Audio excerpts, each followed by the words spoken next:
My parents favored my sister over me my entire life. Then she discovered I had $15 million, completely lost it. You know, for 32 years, I lived in my sister Audrey's shadow, constantly feeling like the lesser daughter, no matter what I did. But what my parents never saw, what they couldn't see, was that while they were busy praising my incredibly average sister, I was quietly building a $15 million fortune.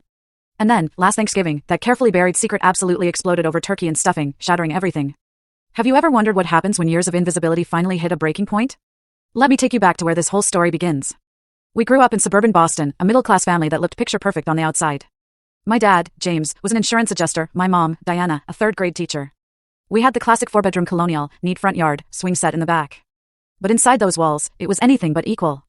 From the moment my sister, Audrey, was born 2 years before me, she was the golden child. I have these incredibly vivid memories of flipping through family photo albums where Audrey had entire books dedicated to her first steps, her first words, her first day of kindergarten. My milestones? Maybe a page or two, tucked into the back of her albums, like an afterthought. It was a constant barrage of tiny paper cuts over the years. When Audrey started dance lessons at 6, my parents were front row fixtures at every recital, showering her with flowers and taking dozens of photos. Our living room transformed into a shrine to her dancing, trophies, pictures, all displayed prominently. The summer I won the state science fair at 12? They skipped the ceremony because Audrey had a dance competition that same day. My certificate ended up in a drawer in my bedroom. Christmas mornings were a painful rerun of the same story. Audrey would unwrap expensive, specifically requested gifts, things she'd really wanted. I'd get practical items, generic presents that showed little thought. One year, it still stings, Audrey, 14, received a gorgeous white gold necklace with a sapphire pendant that perfectly matched her eyes. Me? A set of educational books about famous scientists. Don't get me wrong, I loved science, but the message was crystal clear, Audrey deserved beautiful things, and I should just focus on being practical.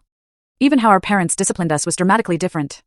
When Audrey broke curfew or got caught lying, they'd sit her down for a gentle conversation about making better choices. When I did the exact same thing? Grounded. Immediately. Often with extra chores piled on. The double standard was so obvious, even our neighbors commented on it.